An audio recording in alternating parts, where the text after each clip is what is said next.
Hey everybody, this is Josh and Simon. Thanks for joining us today. You're basically tuning into time zones and time meters. It's a sort of weekly podcast that both of us do on across Zoom, just sharing information about bands we love. We usually pick a topic to discuss, and hopefully we can encourage as much sort of discussion in the background as possible, develop a bit of a community as well. Today we're doing bands that like you guys out there shouldn't sleep on. So these are some that will be well known, some that won't be so well known, but we think these are essential listenings. So yeah. Anyway, what do you? Trying How to are you get today, each Simon? other, make sure that we don't sleep on those. Eh? I got bands, and I Yeah, want to make sure that Josh don't sleep on, as well. yeah, and that goes right back at you too. I don't know if we can be friends if you don't listen to these three bands.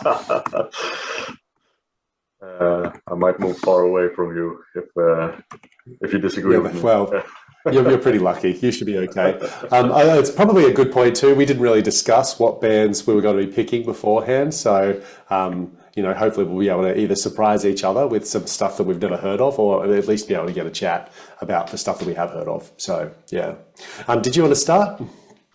Sure, I can start. Which one should I pick?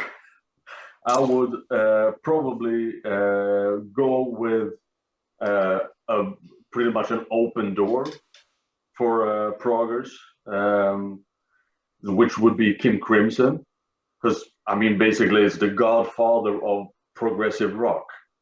But then I also know when talking to you that you had this thing that old prog is not always cutting it for you. Yeah, so I definitely like a modern sound. Not that I don't like other ones as well, but so I tend to love that sort of space, and that's where I tend to like gravitate towards. But Modern production. yeah, and I don't know. I also like that sort of metally sort of sound as well. But in saying that, I have done a little bit of King Crimson because of exactly these reasons. Like they're the forefathers, right? And so Yeah. I had a friend of mine sort of What have you recommend. done? I haven't prepared this, so I couldn't tell you the names. I could tell you what the album artworks look like. Yeah. We've got that Screaming Face one, the Yeah, red. yeah. That's the debut Yep, album. Yeah. My yep. favorite, I had to say. Yeah, okay.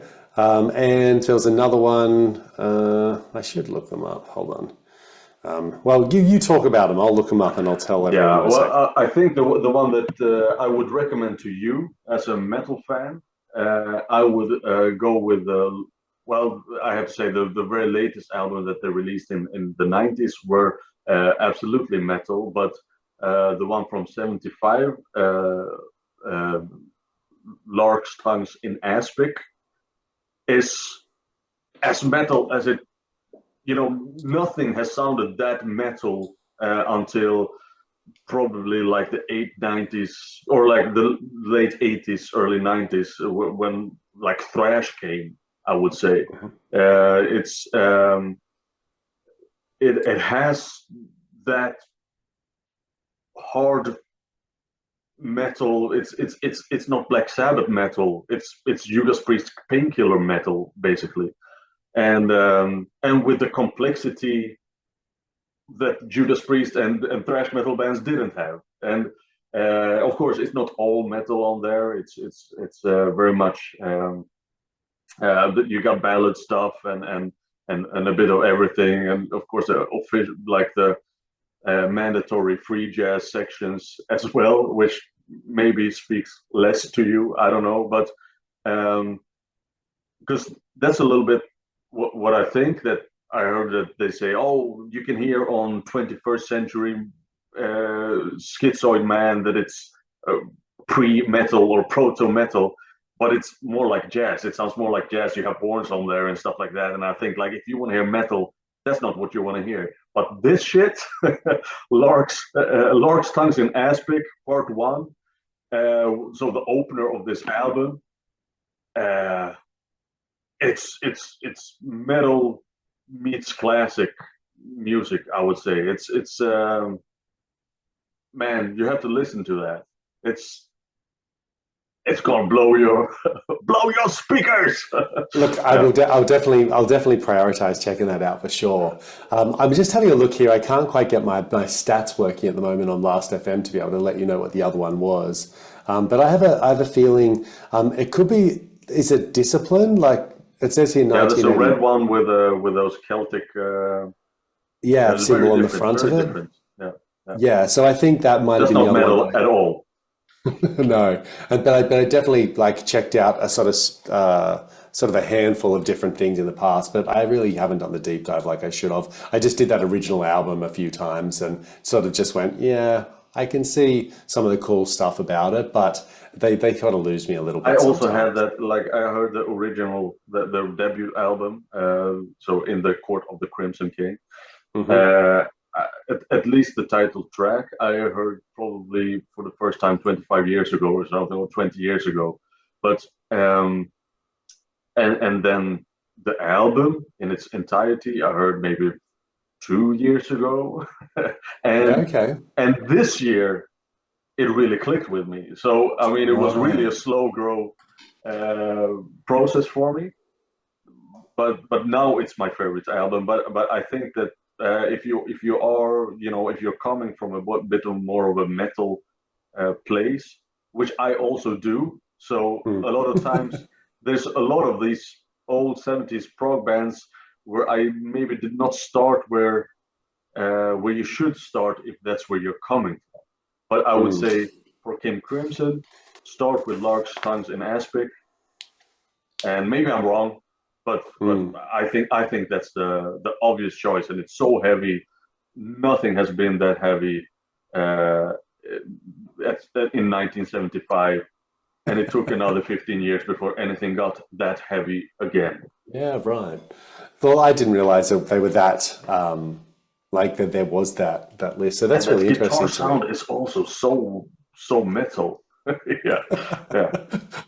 Oh, cool. Well, look, I'll add it, and I'll definitely check that out for sure. Maybe you Hey, don't and of agree with course, me, and look, yeah, no, and that's life. That's music, isn't it? And that's the cool thing about it is we both might have some similar interests, but might totally disagree sometimes, and then other times be completely on the same page. So, right. yeah, no, it's all good. Okay, so I'm going to jump to something that's a bit more modern than your one, and I think probably let's go with the first one. I was going to do was Mother of Millions. I only discovered this one, I don't know, maybe last year, at the beginning of last year, and they just released an album, It and it rings a was bell, but I cannot place it. yeah. So Mother of Millions are, if I remember, they're Greek specifically. They started, yeah, in 2008 till present, it says here. Um, the album that came out that is Magna Mater was the one that was released in 2024. And I listened to that and I thought, oh, that's pretty cool because somebody recommended it on Instagram. Thank you very much if you are checking it out. I won't name drop because I haven't asked you if you want people to know who you are. But in saying that, they recommended Magna Mater. I checked it out and then I went back in their discography and I stumbled across an album called Artifacts, which they released in 2019. And Artifacts is sensational. Like it's it's such a me album. Like it is. I don't know. Like it's really really good. And I can't sort of recommend it more really.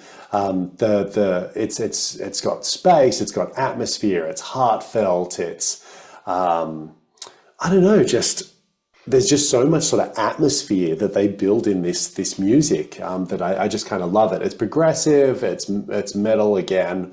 The the vocal performance, like the singer, what's his name? George Prokopel. I think it's. I don't know how to pronounce that. I butchered it Greek completely. is difficult. But look, this guy is unreal. Like as a vocalist, I freaking loved it. The opening track, I just know you will love, Simon. So you have to check it out if for no other reason. The opening track, it's kind of got this sort of church-like choir sound, like high pitch.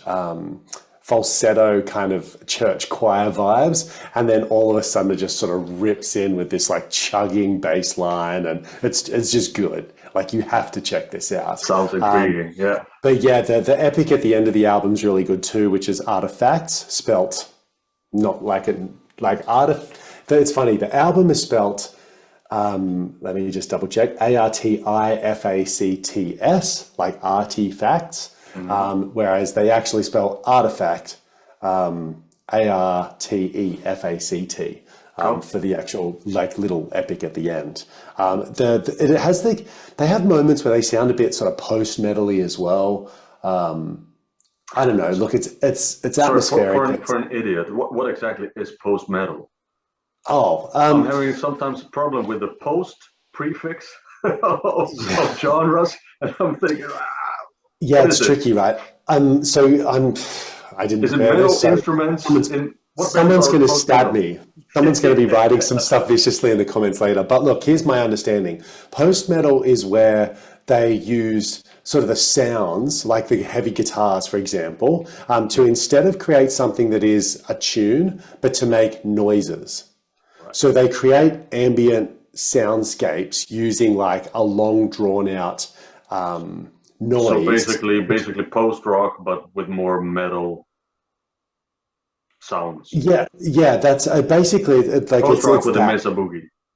Yeah, and so it creates this. I don't know. Quite regularly, it's for me anyway. It summons these like ideas of like post-apocalyptic kind of worlds and stuff. Like it's very cinematic to me. That's the right word. It's as if you could put this as a score in a movie. And exactly. So it's got that sort of heavy depth and stuff in it. So that's obviously, I don't know if you listen to some post rock. You like what is it called? Silver Mount Zion or Godspeed You Black Emperor. I've heard of them. Yeah. So which also one of those I believe is the same people, but then you have indeed one is more like acoustic and one is more electric and.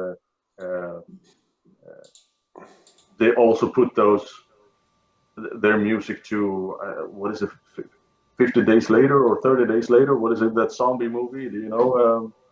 Doesn't matter. But I think like it's kind of the same. Yeah, and I think that when people like interchange like rock and metal, it's just the actual it's what instruments they're using, right? And how heavy is it, right? But I'm sure someone's going to like vilify me and tell me I have no idea what I'm talking about. But see, this is what I don't get. Like exactly, because I also read that description somewhere about post-rock. I mean, sorry for the big side note here. But that a post-rock is then using the instruments of rock, but not creating rock music with it. But then I heard the band that is called... oh damn it! Protest the Hero, and then they call that post-hardcore, and I would just call it like some kind of progressive thrash or something like that. I would, it's sure it sounds little bit like if you take what do you call Trivium? What I mean, it's obviously metal, right? But you also call that. I don't know. Because it sounds a little bit like Trivium, but way more, like mixed with Dream Theater, basically. Yeah. Wankier. Look, I've spent. That's a good. That's a term I'd use for sure. Look, I've looked up like heaps of different definitions, and honestly, the progressive like music scene just has so many subgenres out there, right? Like, and to be honest, I don't really care for genres. I mean, it can be handy to describe something, but that's all it should be used as, right? That's exactly right. It's just a label, right? Yeah. I quickly looked it up just to see if I'm on drugs or not, and it says post-metal is a music genre that blends heavy metal with elements of post-rock, shoegaze, and sometimes doom metal, sludge, or black metal. So it's characterized by atmospheric soundscapes, gradual song evolution, and a minimalist approach to vocals. So there you go. So you're not on these drugs. guys. No, thank God. Whew, yeah, because no benefits, But anyway, so the this band definitely are like they've got a vocalist throughout all of it, but it just has that sort of back end sort of sound behind it, which I think's there. Definitely check them out. They're highly recommended. Their new album is actually pretty good too, and I listened to the album before this one, which is good, but I've still got some more exploration to do. Cool. Right, I will certainly check that out. It sounds very promising, and also I usually appreciate the more ambient or like experimental things, whereas other people might turn the radio off or skip the track. I usually stay on it. All right. I think my next recommendation for you, I would say Evergrey. Evergrey. So I did their most recent album, and I thought they were fine. Yeah. Like it's not, but people love them, right? And so I thought I really should give them more time, and I wondered whether or not I was in the wrong mood to listen to them. They were good enough for me to put 2 tracks into a like a playlist of mine, just so that I could familiarize myself with the sounds and stuff that they did. But what albums you got to recommend for me? Because well, and this is coming from a very biased point of view, like the albums that got released around in the early 2000s, because that's also when I got into them.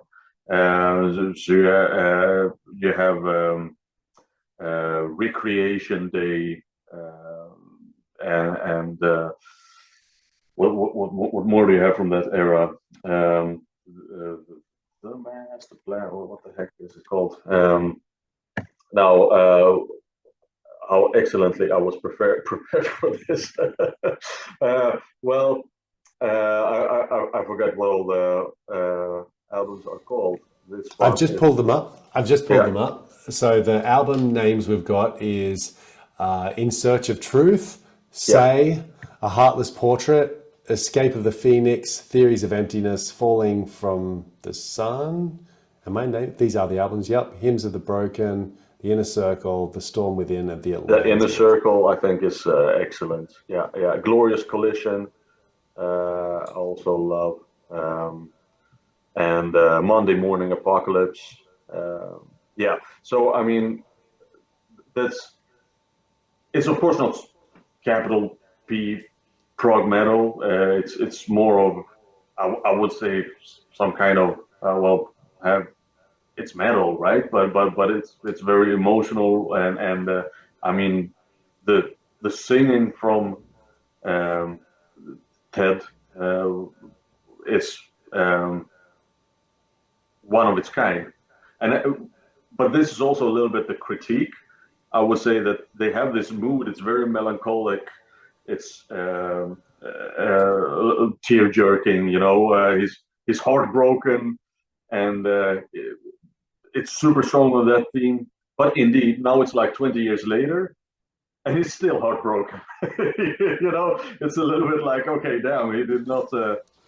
Maybe they didn't quite evolve from it, but they do that theme very good. Yeah. And I can also imagine it's a little bit. This singer has Englund has been in other projects as well. He's a very creative person, and indeed, when he ventures into other modes, it doesn't quite just do his voice the justice, right? But I mean, since you're such a fan of this other Swedish band, Catatonia or somebody. Yeah, right. Yeah. That's what I was going to say. Yeah. I was just waiting. Like it's so much of Catatonia, like modern Catatonia, and the Evergrey from around 05, something like that. There's so many similarities. And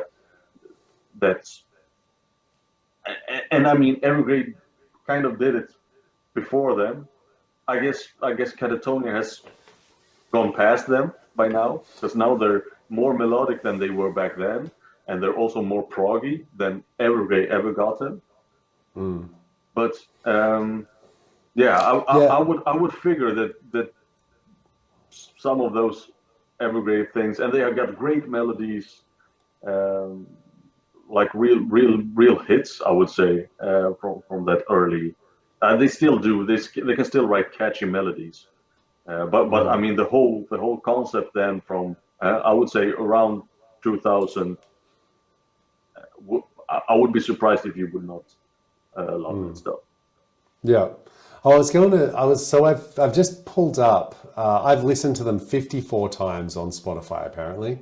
So I've given them like a bit. Most of that is a few like singles that were on those playlists that I told you about. But I'll definitely check them out, especially if especially if they are a little bit more melancholy in some of their earlier works, or during that sort of mid 2000s period. I'll definitely go and check that stuff out, because that And sounds what I really would say, interesting. if there's one track, you have the Hmm. um, the oh shit, the of trilogy of Trilogy of the Damned. That's the track I was thinking of. I mean, that's a slow track, piano. It's like acoustic piano version, but I mean the amount of emotion and sadness in his song, and he sings and it breaks because he's so invested in it. Whew, it's goosebump stuff. Yeah, Ah, that cool. really highlights of yeah, and those songs that make up of that song, in the original versions, are also top notch. But I would go with that one. If you're completely without emotion when listening to that, I think you might need to see a shrink. Yeah, okay. Well, look, I'll definitely check this out for sure. But especially that kind of a write-up, um, you, Yeah, of you you course. build some anticipation in me, so I'll check that out for sure. And yeah, the next episode, if I remember, I'll make sure I shout out that it's rubbish to everybody, or Yeah, that there's of course I the cried risk like a also. baby. There's of course the risk with selling something like this. Then you get, then you're if it doesn't connect 100%, you're gonna be come on, you're gonna be so disappointed. Yeah. Yeah, yeah, no, I hear you. And that's the thing. Talking about music can just be so, I don't know, like there's a vulnerability about it, isn't there? Yeah. When you talk about it, or for me anyway, like, I'm a big heart listener. Like everything for me is about that. And so, you really are sort of putting, you're telling people about your soul by just recommending stuff to a degree. At least I am. God, what does that say about me? I swear I'm not that depressing and No, but upset. but no, but I mean that is of course the thing with music, right? That it's you have to feel something, right? It's not about um, there's a reason why we don't want music from AI, but we want music from persons, because we're curious about what it has to communicate with us. Yeah, So it's that of human course, nature stuff. Yeah. yeah, yeah, and I had these discussions with other musicians as well, with like you can get very technical about music, right? Like, why do you like a guitar player, for example? Is it um, professional guitar player has a certain kind of sound where you can recognize him, like that he goes, or she uses a certain kind of scales or licks that he always comes back to. But in the end, when you analyze it, it's maybe the speed of how you are um, um, giving a vibrato to a tone at a certain hertz, right? It's like those things that you can try and analyze, but it's very difficult to. Um, Yeah, okay, I know what you I went mean. off And track. so, that's all right. But some people do. They love the technicality, they love the science behind it, they love all of that stuff. But I think Yeah, where but even music then, gets it's not missed, always that. It cannot no. always stick to that. Or at least we don't think it can. Yeah, yeah. That's both of us seem to be in complete agreement on that. All right, 10 minutes. Okay. Two more bands. 5 minutes. All Quick. right, let's see if we can do it. So it's my turn next, is it? Okay. So my next one was going to be Rishlu. Yes.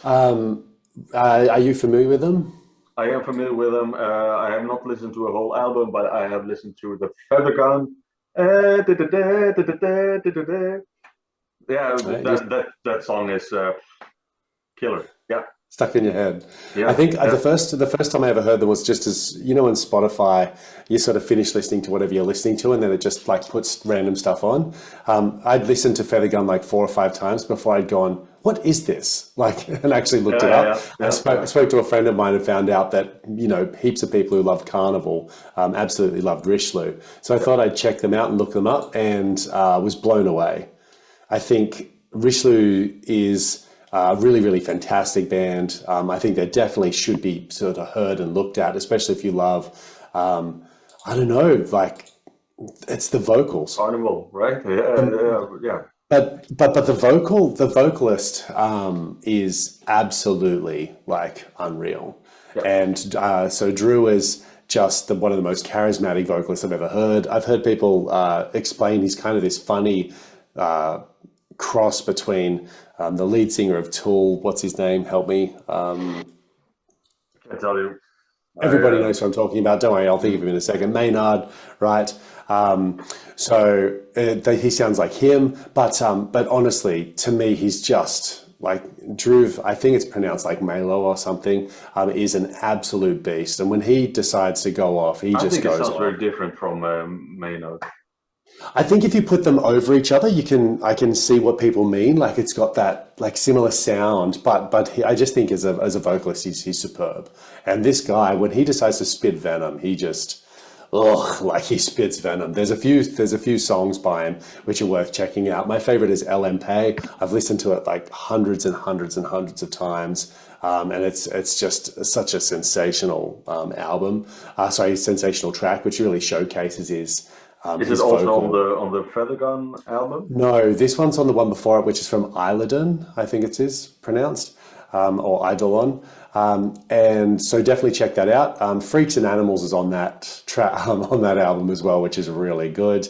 Alchemy Alice on that album too is a song that's it's a little bit like how we ended up talking about Riverside not long ago, and we said Veil of Tears had that kind of average beginning, and then when it hits in hard, it hits in hard. Alchemy Alice is like that. It's kind of nice. It's got this like great thing, and by the end of it, he's like screaming into the microphone, and you just like it's a like a goosebump inspired like performance. So it's definitely worth checking out.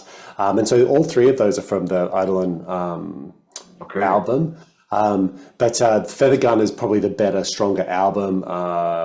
What is it? River of Glass, I think it's called, is another really strong vocal performance. But it's one of those bands where I say check them out because of just the tracks that I mentioned, if nothing Yep. else, because you'll just get the most charismatic and raw, like belting out of stuff, and he's got a lovely vibrato to his voice at times too, and it's just good. It's just all round good. So check them out. Yeah, their third album, he wasn't, from what I read, was not as involved in the writing of the music. So although it's probably their best album musically, and I would agree with a few people who've said that to me in the past, I think he's not as charismatic in it because he wasn't a part of it. He just came in as the singer at the end and Yeah. sort of just delivered his sort of part. So it is strong, but the other two, oh my God, It is they important just that the singers really, sing from their heart, right? yeah, and his inspiration in the other ones is obviously there. So so Mm. check him out. Anyway, let's get to your one before we finish up. What's your last one? I would go with Pain of Salvation. What's your take on Pain of Salvation? I think I've done two of Pain of Salvation's albums. Did they do Sisters? Yep, yep, yep, yep. Yep. So that was That's from the like Road Salt Part One or Part Two yeah, album, one of the Road Salt albums, which is, I yes, would say, maybe not the strongest, but I like them too. Um, I actually I had heard some tracks from Scar Sick in like '02 or whenever that was released, and then they released the album B, which was like this huge concept album, I think in '03. And I was reading in rock magazines how awesome that album should be, and how progressive and everything. And I was really like discovering progressive metal at that time. So I was like, oh man, this ought to be, if it's even better than the last one. And then I bought it, and I was, it was not quite what I was looking for. But I would say the stuff that they released before that, and also B also has some highlights, but I think it's so, there's some weird stuff in there that like, it feels like there's 4 or 5 real tracks on there, and the rest is more for the narration, you know. And I think that's how it usually can be when bands release their, like, sometimes they release an ambient album or something like that, and when you backtrack, you think, oh, this is really cool. But when you're really anticipating a proper album with proper songs, you get disappointed, right? But anyway, I would actually, one of their newest albums, which is the what is called, the light of day, the passing light of day. In the passing light of day, it's called, and it's after he was in hospital because he had like a flesh-eating bacteria or something that he was really, they couldn't really cure. So basically it was like he was going to die. That was possible, or maybe not regain his playing ability at least. Anyway, he got out of it safely and everything, but there's a theme that goes back in this album, so it's also very, you can feel that if you listen to the lyrics, etc. It's really about him also thinking about death, etc. At the same time, it's a very emotional guy. This what's it called, Löwen. I talked about him on a couple of episodes ago,